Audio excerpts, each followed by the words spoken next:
Bienvenidos, Hare Krishna. Saludos a todos ustedes. Espero que estén bien, que se encuentren muy bien. Hoy estamos en jueves 30 de marzo. Jueves 30 de marzo que corresponde hoy a la conmemoración, a la celebración de la aparición del señor Ramachandran. Y una fecha muy importante, muy especial. Vamos a hablar un poco de ello.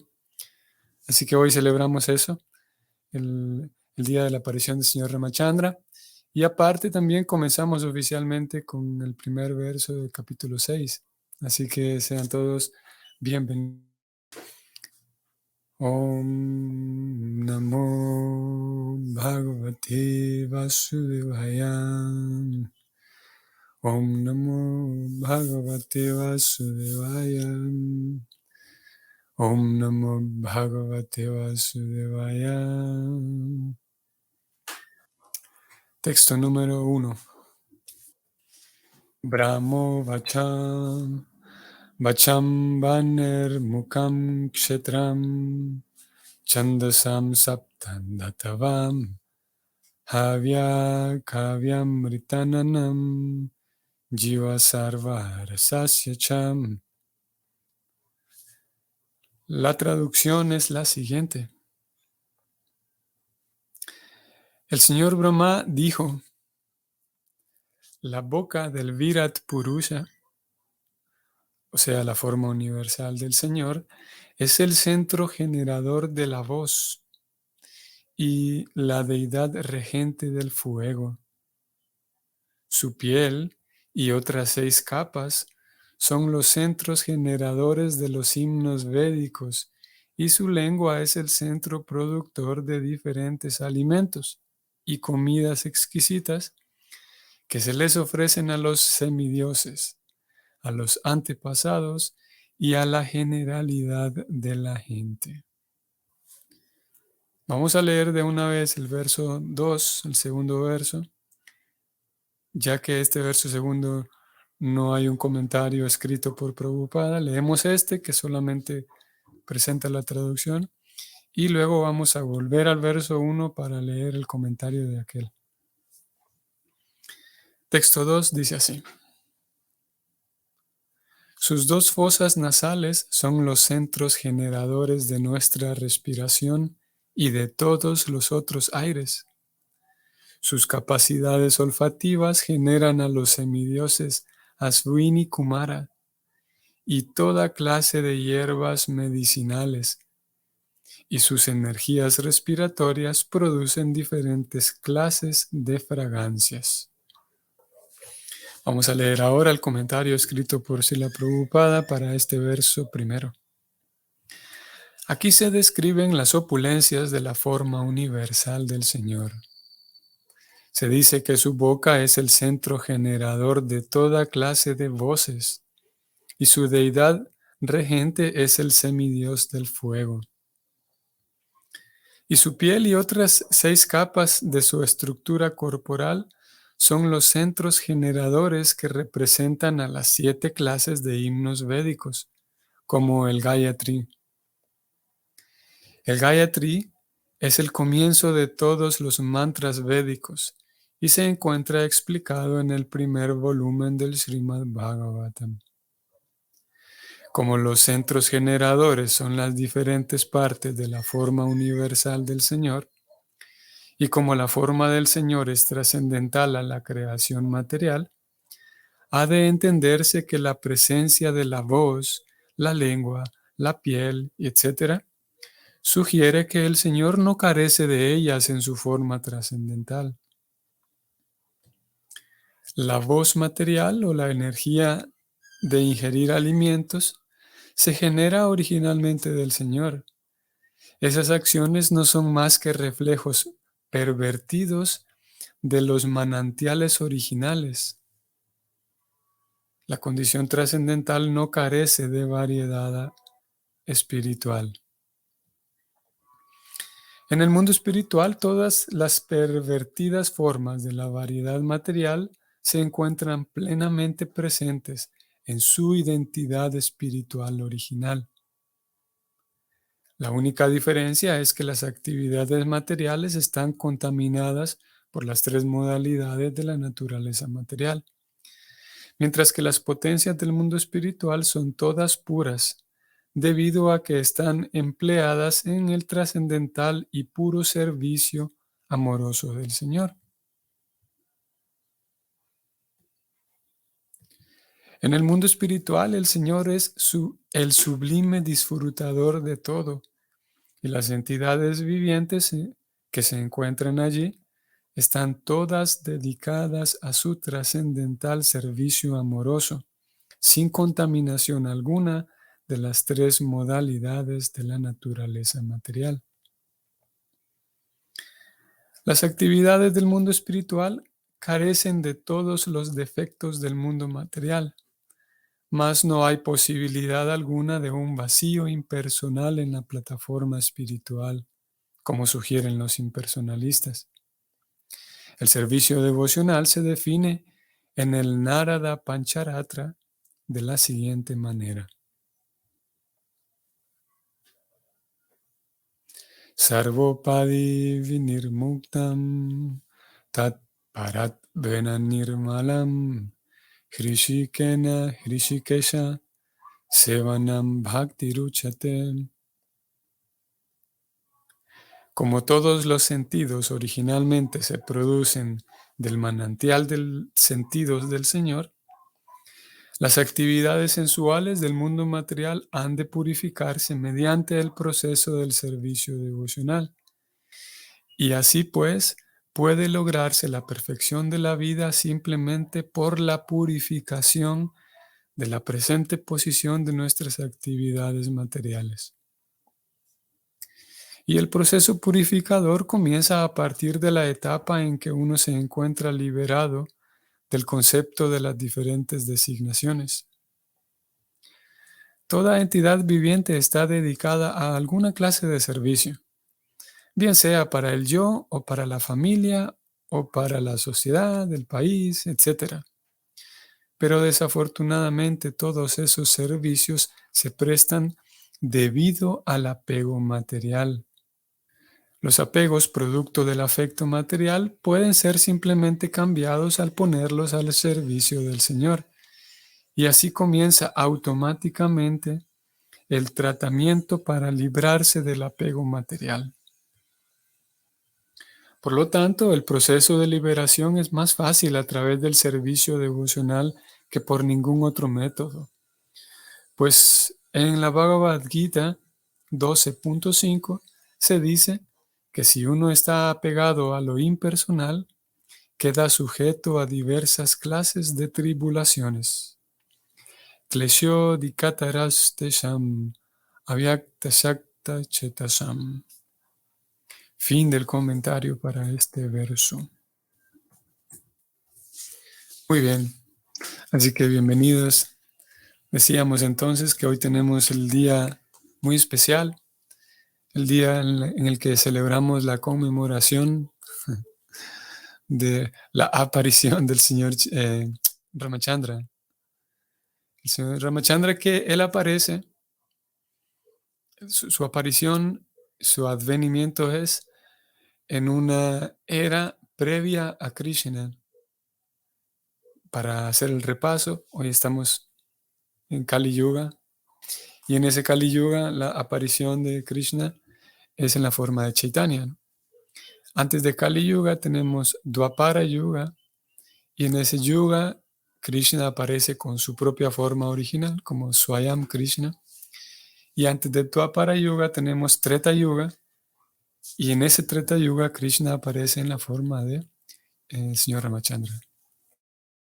Señor Ramachandra en alguna ocasión, o en algún par de ocasiones, así la Prabhupada, sus discípulos le preguntaron si en el mantra Hare Krishna, cuando nosotros cantamos el mantra Hare Krishna, cuando cantamos Krishna nos referimos a Krishna, claro, y cuando cantamos Hare Rama nos referimos a quién.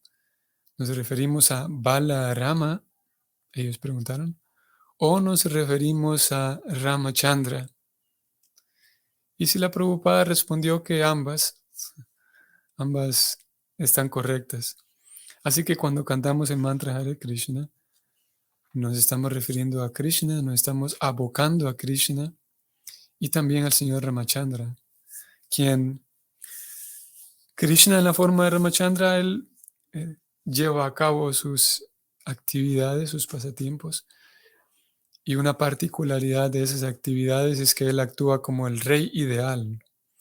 Si hay alguien que puede dar protección, si hay alguien que es capaz de proteger, como decimos, a capa y espada, proteger por todos los medios a otros, ese es el señor Ramachandra.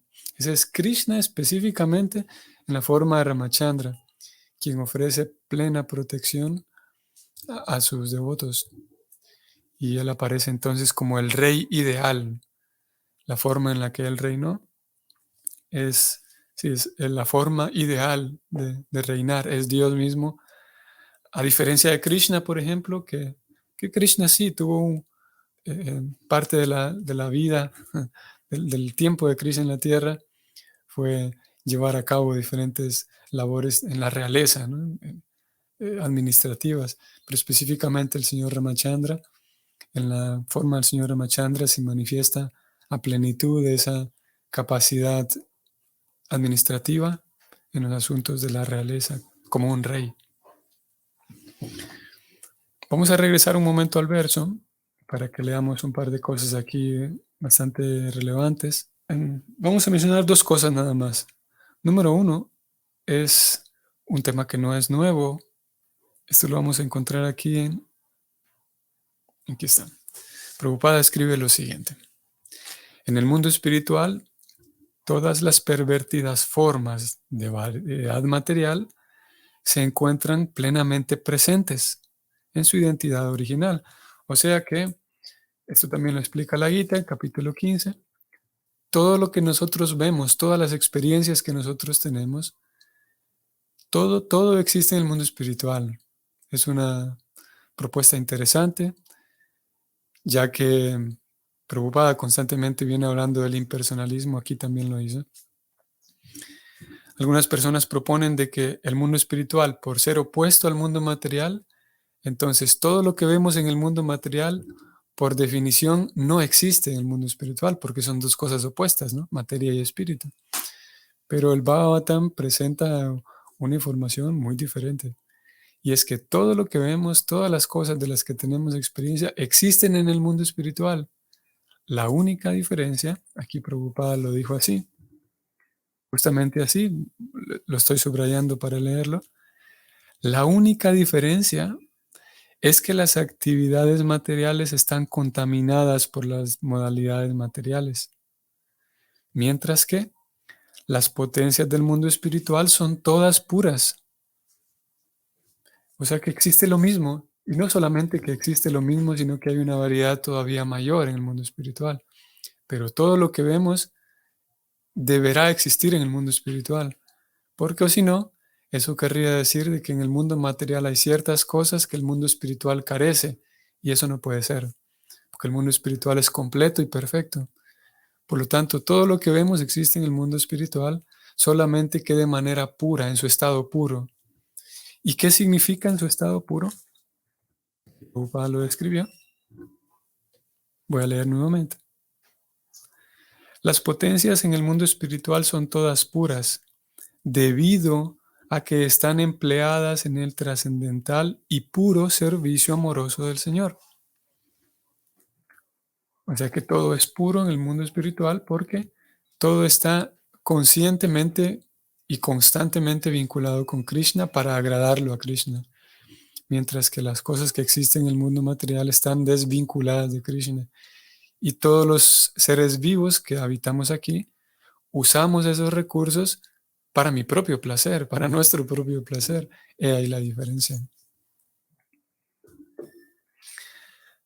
Dicho eso, Prabhupada entonces eh, señaló aquí que todo existe en el mundo espiritual y que por lo tanto el mundo espiritual, voy a subrayarlo aquí,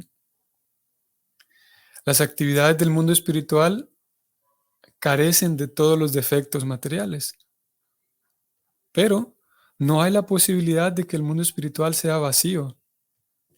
como acabamos de decir. Alguien podría decir, bueno, hay una diferencia entre materia y espíritu, ¿no? Eso quiere decir que el mundo espiritual es lo opuesto de la materia. Y eso quiere decir entonces que si tenemos actividades materiales, tantas actividades materiales, el mundo espiritual tiene que ser vacío, sin cosas materiales y sin actividades materiales. Por lo tanto, vacío del todo, ¿no? Prabhupada dice, no. Bueno, el Bhagavatam dice, no. No hay posibilidad de que el mundo espiritual esté vacío. Si no, habría una gran diferencia. Si el mundo espiritual estuviera vacío, eso querría decir de que en un orden jerárquico, el mundo material estaría por sobre el mundo espiritual, porque tiene una variedad mayor. Pero lo cierto es que no.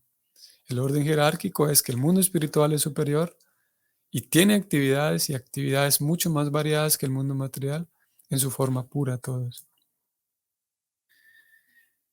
Parte de esas actividades espirituales, entonces el esquema consiste en que Krishna aparece constantemente en el mundo material para hacerles saber a todas las almas que estamos olvidados y que estamos tan entretenidos buscando placeres, buscando bonitas experiencias, buscando pasarla bien. Por un lado estamos buscando eso. Y por otro lado, si, si hay momentos en los que, a ver cómo puedo decir esto, solamente hay dos actividades en el mundo material o dos categorías de actividades. Una es buscar buenos, como dije, buscar buenas experiencias, buscar actividades agradables, disfrutarlas. Y la otra categoría de actividades, cuando no estamos haciendo estas primeras, estamos escapando de las miserias, tratando de escapar del calor, tratando de escapar de los políticos, de las enfermedades, haciendo planes para que en el futuro no me vaya mal. Solo hay esas dos. Y Krishna aparece entonces para informarles a aquellos que estamos tan entretenidos buscando placeres y huyendo de displaceres, huyendo de sufrimientos. Krishna quiere informarnos de que existe una vida plena, en donde no hay necesidad de escapar de las miserias, no hay necesidad de hacer planes para dejar de sufrir, en donde la vida es eterna y es nuestra verdadera casa con Él. Krishna dice, este soy yo, vengan y vámonos. Y Krishna, por esa razón, no solamente envía emisarios, sino que Él personalmente viene, como el caso de Ramachandra. Y en el mundo espiritual no hace falta hacer arreglos para huir de la miseria. Un dato aquí, un paréntesis, en relación a la gente, todos nosotros que intentamos huir de la miseria. Estaba leyendo un dato muy curioso, muy relevante, y es que existe esta asociación americana no recuerdo el nombre exacto, de cirujanos plásticos y gente que se dedica a este tipo de cosas. Son como unos más de 2000 cirujanos alrededor del planeta que se dedican a la cirugía plástica y al rejuvenecimiento. Y para el 2019 se informó que el 70% de los pacientes que entraban, no sé si se llaman pacientes, pero el 70% de personas que acudían a procedimientos rejuvenecedores, el 70% eran jóvenes menores de 30 años y una cantidad muy grande de ellos acudían, de acuerdo con esta gente, acudían a los tratamientos faciales porque querían verse mejores en sus selfies. Una cosa muy interesante. Y lo cierto es que el mundo espiritual no va a hacer falta que acudamos. No tenemos que preocuparnos porque me voy a poner viejo, me voy a poner feo y no voy a salir tan bien en los selfies. Una cosa increíble, ¿no? Y el mundo espiritual es ese. Entonces Krishna, en la forma de Ramachandra, eh, no solamente informa de que el mundo espiritual existe, sino que crea todo un drama tan grande, tan intenso, con tantas emociones, que es el Ramayana, eh, conocido por tantas personas, el famoso Ramayana, porque tiene que ver con el drama del señor Ramachandra tratando de rescatar a su esposa. Ese es todo el conflicto principal y, bueno, así como funciona la literatura, ¿no? Y bueno, las historias, ¿no? De cómo hay un conflicto principal y en medio de todo ese conflicto principal se desarrollan conflictos menores y esa historia del Ramayana es increíble y sorprendente. Es el Señor Supremo tratando de rescatar a su esposa en palabras simples, ¿no? Pero quisiera, eh, no vamos a hablar de la historia de Ramachandra, sino más bien quisiera hablar del trasfondo de cómo el señor Ramachandra, em, cómo hay un vínculo entre sus queridos devotos, los devotos de Krishna. En este caso, el señor Ramachandra es asistido por sus devotos, está yendo a rescatar a Sita, que es su propia esposa, que es también la personalidad de Dios, como hemos dicho en otras ocasiones. Y como también aquí juega un papel importante otro de sus queridos devotos, que el Señor le otorga el papel de ser el villano. Nadie más puede ser un villano suficiente para Krishna que alguien de su propio elenco. Y es algo bien genial en el sentido ontológico porque si bien es verdad, es una historia con un drama increíble, como decía, y muy intenso, pero el villano no es en sí un enemigo del Señor. Y ese villano es ahí donde quisiera centrarme, que esos villanos de Krishna, en este caso del Señor Ramachandra, no son sí enemigos que, si bien es verdad en la historia, da la impresión de que hay momentos en donde el villano gana. Y de hecho, hay momentos en donde Krishna, en el papel de Ramachandra, y su hermano terminan los dos acabados. Y especialmente su hermano Lakshmana termina muerto. Y da la impresión de que el villano está ganando. Y eso es porque Krishna entra tanto en el papel que actúa como, sí, como un ser humano. En el papel de Ramachandra, el señor Krishna no levanta colinas súper grandes como lo hizo en el papel de Krishna, levantando Govardhan, sino que él actúa como un ser humano ordinario, Ramachandra. Y llega un momento en el que matan a su hermano y hay un drama, como dije, muy grande. Pero aún así, el villano, Ravana, en realidad es parte de su elenco. Y en el mundo espiritual, antes de que apareciera el señor Ramachandra, ellos se ponen de acuerdo en el mundo espiritual para que todo esto ocurra. Y es así que el señor Krishna, la suprema personalidad de Dios, no llega al momento en el que él se pone afligido de que hay alguien que le está ganando. No es así como funciona, porque él tiene bajo control todo el tiempo. Y esa es como dije, em, una observación dentro de la ontología misma de Krishna y las actividades de Krishna. Las actividades de Krishna, en este caso, en el papel de Ramachandra. Entonces vamos a echarle un vistazo al Bhagavatam, el canto tercero. ¿Cómo es que ocurre esto de Krishna teniendo un encuentro con algunos de sus devotos? Y dónde es que nace, pues, si pudiéramos rastrear cómo es que nace esta historia de el señor Ramachandra peleando con Ravana. Vamos a ir allá, posiblemente algunos de ustedes lo conozcan, posiblemente algunos no. Y vamos a ir al capítulo 15, a ver, en el canto tercero.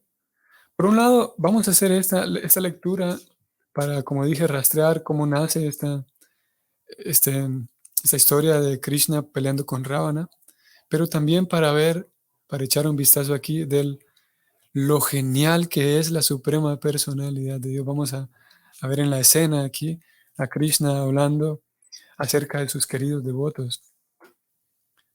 Así que vamos a ver. Vamos a iniciar con capítulo 15 del canto tercero, que el título ya es muy interesante de este capítulo. La descripción del reino de Dios, con muchos detalles. No solamente es que el mundo espiritual es un lugar bonito y agradable y que ahí está Dios y ya se acabó la descripción, sino, al menos en este capítulo y en otras porciones de las escrituras, se describe, como dije, con mucho detalle el reino de Dios.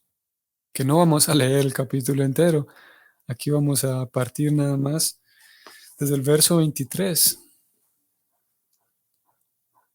Bueno, en todo el capítulo se describen los animales que ya existen, fragancias, olores, colores, construcciones, las personas que ahí habitan. En el texto 23 se va a decir lo siguiente.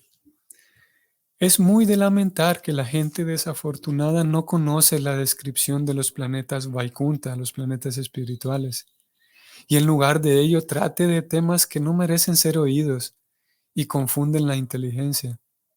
Qué lamentable, dice este capítulo, que las personas no conocen la gloria del reino de Dios y quedan seducidas a escuchar temas de otro tipo de naturaleza.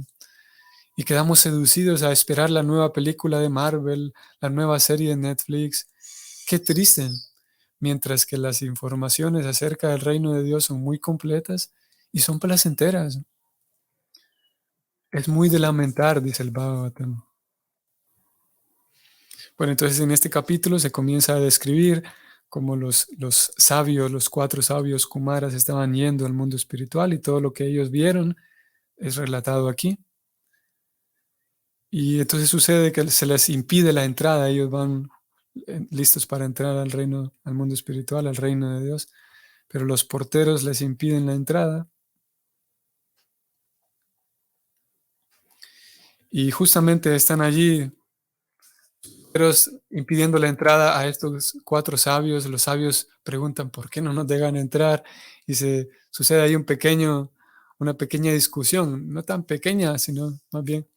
La discusión no fue grande, pero se llegó al punto de que los sabios terminaron maldiciendo, maldijeron a los 2 porteros. ¿Por qué no nos dejan entrar si nosotros venimos aquí para el mundo espiritual? Entonces sucedió que los sabios maldijeron a los porteros del mundo espiritual. Hay una puesta en escena de parte de Krishna. Krishna es quien ordena todo esto para, para que sus porteros sean maldecidos justamente y que ellos puedan venir al mundo material. Vamos a continuar leyendo. El texto 37 sucede que los sabios están allí eh, em, hablando con los porteros, ya fueron maldecidos los porteros, y hacia el texto 37 el verso dice así: en aquel mismo instante en el que los sabios y los porteros estaban ahí justo al punto de haber sido maldecidos, en ese mismo instante el Señor, que hace las delicias de los justos y que es llamado Padmanabha por el loto que crece de su ombligo, supo del insulto de sus propios sirvientes, el insulto que habían cometido hacia los santos. En compañía de su esposa, la diosa de la fortuna, fue a aquel lugar caminando sobre aquellos mismos pies que buscan anacoretas y grandes sabios. Los sabios, encabezados por Sanaka Rishi, vieron a la suprema personalidad de Dios Vishnu que anteriormente podían ver solo dentro de sus corazones durante el trance extático, y ahora se había hecho visible ante sus ojos. A medida que se acercaba, rodeado de sus propios acompañantes, llevando todos los artículos, como una sombrilla y abanico chámara, los blancos mechones de cabello se movían muy suavemente como 2 cisnes, y debido a las brisas favorables que creaban, las perlas que adornaban la sombrilla también se movían, como gotas de néctar que cayesen de la blanca luna llena o hielo que se fundiese debido a una ráfaga de viento. Voy a leer el siguiente verso. El Señor es el depositario de todo placer. Su auspiciosa presencia tiene como fin bendecir a todos, y sus afectuosas miradas y sonrisas conmueven el corazón en lo más hondo. El Señor, el hermoso color del cuerpo del Señor es negruzco, y su amplio pecho es el lugar de descanso de la diosa de la fortuna, a quien glorifica todo el mundo espiritual, cumbre de todos los planetas celestiales. Así parecía que el Señor estaba propagando personalmente la belleza y la buena fortuna del mundo espiritual. Y aquí el texto continúa describiendo la belleza del Señor cuando se apareció enfrente en aquella escena en donde los sabios y los porteros estaban conversando.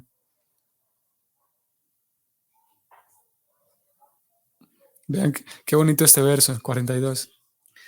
La exquisita belleza de Narayana, que la inteligencia de sus devotos engrandecía muchas veces, era tan atractiva que destruía el orgullo que la diosa de la fortuna tenía de ser la más hermosa. Mis queridos semidioses, el Señor se manifestó de esta manera. El Señor que se manifestó de esta manera es digno de adoración de parte mía, de Shiva y de todos ustedes. Los sabios lo miraron con ojos que no se saciaban y llenos de júbilo postraron sus cabezas ante sus pies de loto. Bueno, entonces aquí el Señor llega a la escena, está siendo descrito eso. Los sabios acaban de maldecir a los porteros porque los sabios se sintieron insultados porque ¿cómo es posible que no nos dejan entrar al mundo espiritual? Y los porteros ahora están afligidos porque los acaban de maldecir. ¿Cuál fue la maldición? La maldición que los sabios dijeron fue, ustedes, porteros, como nos ven a nosotros como enemigos, nosotros estamos dedicados a la vida espiritual 100%. Estamos listos para entrar al mundo espiritual. Pero ustedes, que están allí, piensan que nosotros somos sus enemigos, no venimos a hacerles ningún daño. Pero como ustedes tienen esa visión de que hay amigos y enemigos, entonces la maldición es que entonces vayan al mundo espiritual, porque ahí sí la gente piensa en términos de amigos y enemigos. Ustedes como se han comportado de esa manera, la maldición es que vayan a nacer al mundo material. Ahí sí todo el mundo trata a los demás como amigos y enemigos. Esa fue la maldición. Y así en esa escena es que apareció Krishna, el señor Vishnu puntualmente. Vamos al siguiente capítulo y vamos a leer las palabras de Krishna en aquella escena. El capítulo se llama Los dos porteros de Vaikunta, llamados Jai y Vijay, maldecidos por los sabios. Texto 2. En esa escena, la personalidad de Dios dijo, dirigiéndose a los sabios, estos asistentes míos, los dos porteros, Jai y Vijay, han cometido una gran ofensa contra ustedes por no haberme tenido en consideración. Está diciendo Krishna. Vean qué interesante. El Señor está disculpándose con los sabios porque no los dejaron pasar. Y antes que otra cosa, Él lo que hace es disculparse como un caballero. Texto 3. Oh grandes sabios, yo apruebo el castigo que ustedes, que están consagrados a mí, les han impuesto a estos dos porteros. 4. Para mí, el Brahmana es la personalidad más elevada y más querida. La falta de respeto que mis asistentes han mostrado, en realidad la he mostrado yo personalmente, pues los porteros son mis servidores. Aquí está lo que yo les decía. Uno podría preguntarse, ¿cómo es posible que ocurran este tipo de cosas en el mundo espiritual? Unos sabios maldiciendo a los otros. Y Krishna dice, es que esto lo he organizado yo. Y lo que sucede es que con esa maldición, deteniéndonos aquí un momento, con esa maldición estos dos porteros, de hecho, son enviados al mundo material y Krishna tiene un plan de fondo. Vamos, porque alguien podría decir, bueno, entonces eso quiere decir de que en el mundo espiritual también hay la posibilidad de riñas y peleas y maldiciones. La respuesta es que no. La respuesta es que es Krishna, como acaba de decirlo él aquí, es él mismo quien organizó esto con un fin en particular. Sigamos leyendo. Krishna dice, tomo esto como una ofensa que yo mismo he cometido. Imagínense las palabras de Krishna. Tomo esto como una ofensa que yo mismo he cometido. Así pues, trato de conseguir su perdón por el incidente que se ha producido. Qué increíble. Estamos observando aquí a la suprema personalidad de Dios actuar. la forma en la que él se conduce en el mundo espiritual. Estamos leyendo de un Vishnu que en lugar de comportarse como un rey, sí, brutal y déspota, al contrario, él viene y pide perdón y dice, estoy tratando de buscar su favor porque yo mismo fue el que me porté mal con ustedes. Texto 5. Un acto erróneo en que un sirviente incurre impulsa a la generalidad de la gente a censurar a su amo. Texto 6. Cualquier persona de este mundo, incluso el chandala, que vive de cocinar y comer carne de perro, se purifica inmediatamente si se baña en la escucha por vía auditiva de la glorificación de mi nombre, fama, etc. Ustedes ahora me han llegado a entender sin que queden dudas. Así pues, no vacilaré en cortar mi propio brazo si descubro que su comportamiento es enemistoso hacia ustedes. Vean, qué increíble cómo Krishna dice que yo no, a ustedes que están dedicados a mí y que los brahmanas son lo más querido para mí, ustedes están, eso, consagrados a mí. Estoy dispuesto, dice él, a cortar mi propio brazo, a asumir todas las consecuencias si veo que alguien los sigue tratando mal a ustedes.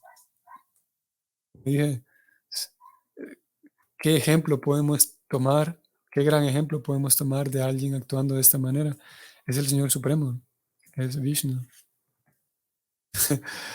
Si el Señor Supremo Vishnu se comporta de esta manera, entonces ¿cómo me voy a comportar yo? ¿Cómo me voy a creer yo la gran personalidad cuando tengo un puesto de responsabilidad, cuando tengo un cargo sobre otros? Carece de sentido, ¿no? De que si yo tengo un puesto de responsabilidad, si yo tengo un cargo, si de alguna otra manera, entre comillas, soy una persona importante, qué absurdo es que yo me comporte de mala manera con otros. Si el Señor Supremo lo estamos viendo aquí, que se comporta con una caballerosidad tan grande, con una gentileza de estas medidas. Veamos el texto 8 en donde Krishna dice, yo no disfruto de las oblaciones que los sacerdotes ofrecen en el fuego de sacrificio, que es una de mis propias bocas. Justo como leímos hoy que en el verso del Bhagavatam que de su boca se genera el fuego. Dice Krishna, dice el señor Vishnu, yo no disfruto de las oblaciones que se ofrecen en el fuego de sacrificio con el mismo deleite con que saboreo las exquisiteces rebosantes de ghee que se ofrecen a las bocas de los brahmanas que me han dedicado los resultados de sus actividades. Voy a seguir bajando. Todo este discurso de Krishna, del señor Vishnu, es conmovedor realmente. Y vamos a terminar con este verso 11. Por otra parte, arrebatan mi corazón aquellos que interiormente son alegres y que con rostros de loto, iluminado por sonrisas nectáreas, respetan a los brahmanas, incluso aunque éstos pronuncien palabras ásperas.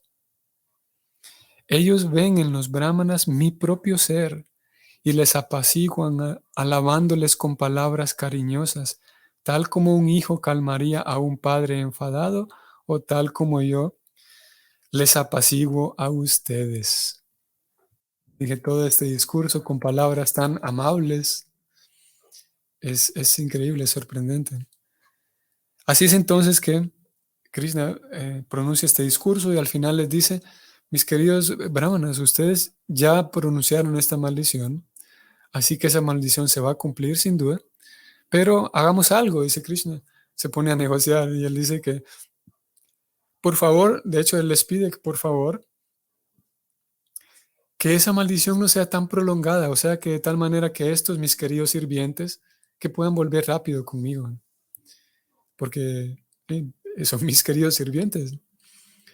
Y no es que Krishna entonces, no es que el Señor Supremo se pone a elogiar a los sabios y ahora va a tratar mal a sus sirvientes, al contrario, él también acoge a sus sirvientes, a sus dos porteros.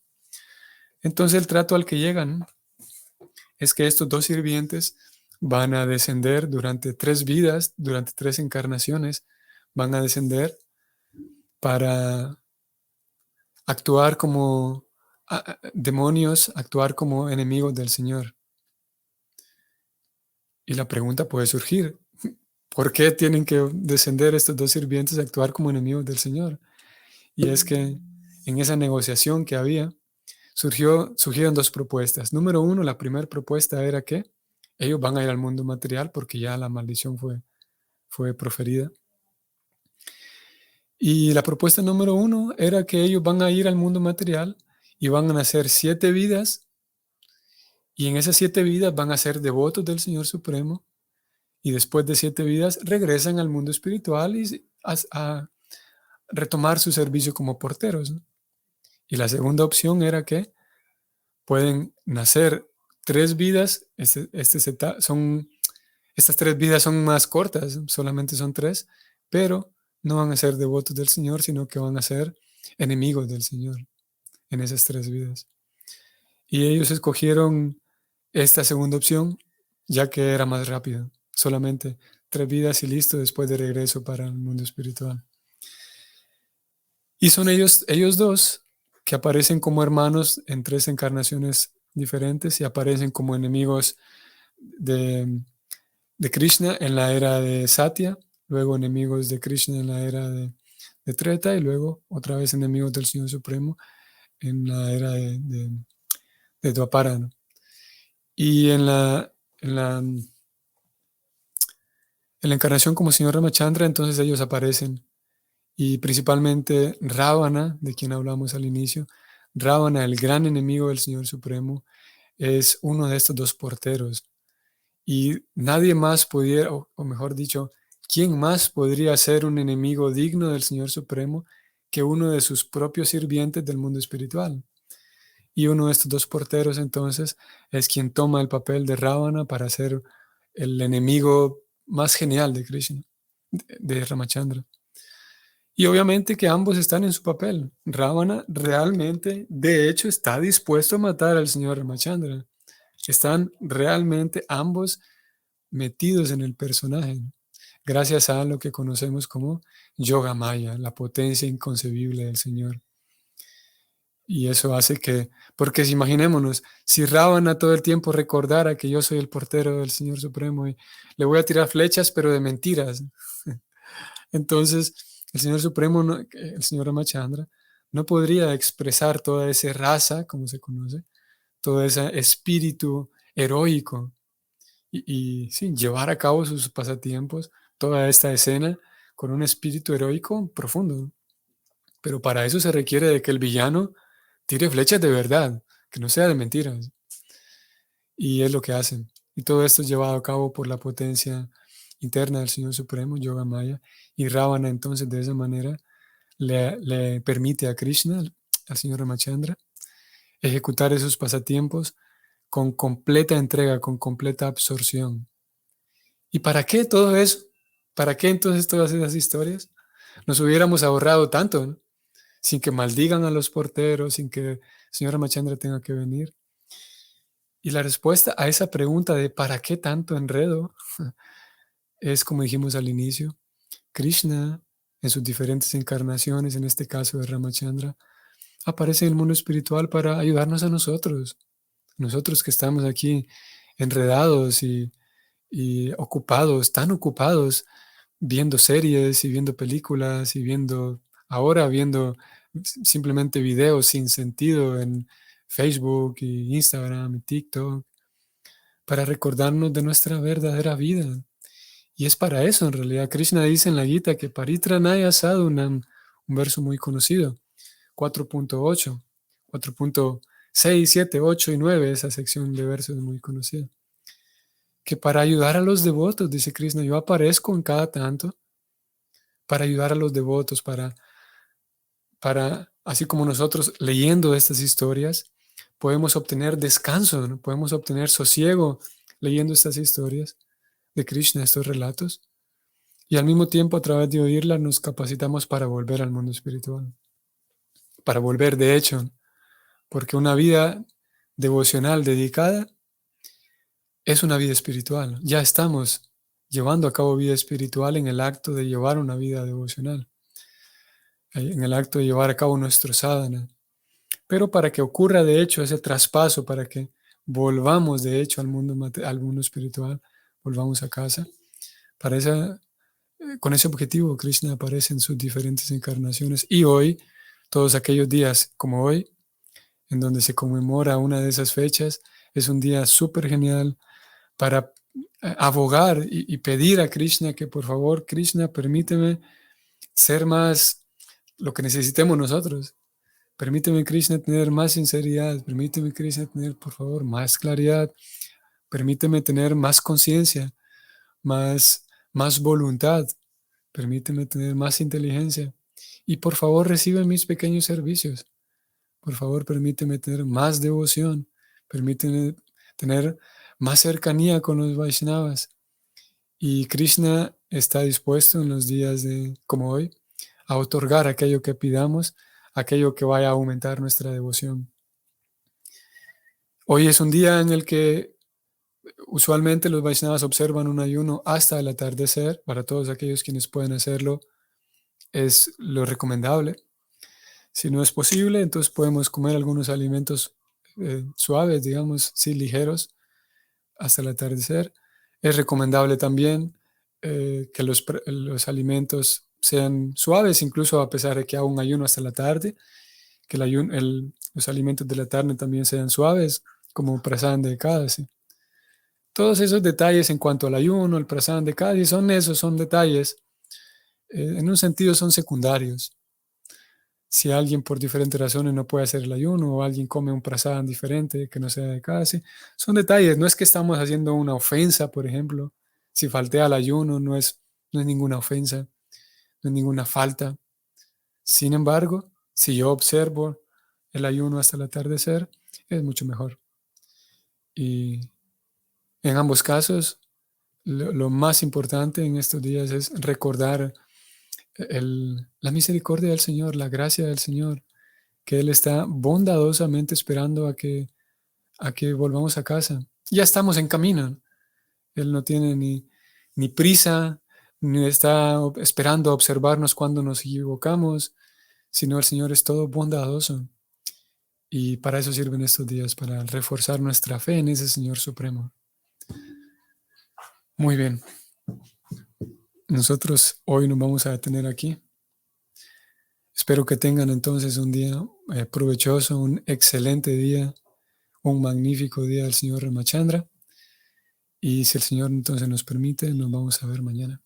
Hare Krishna.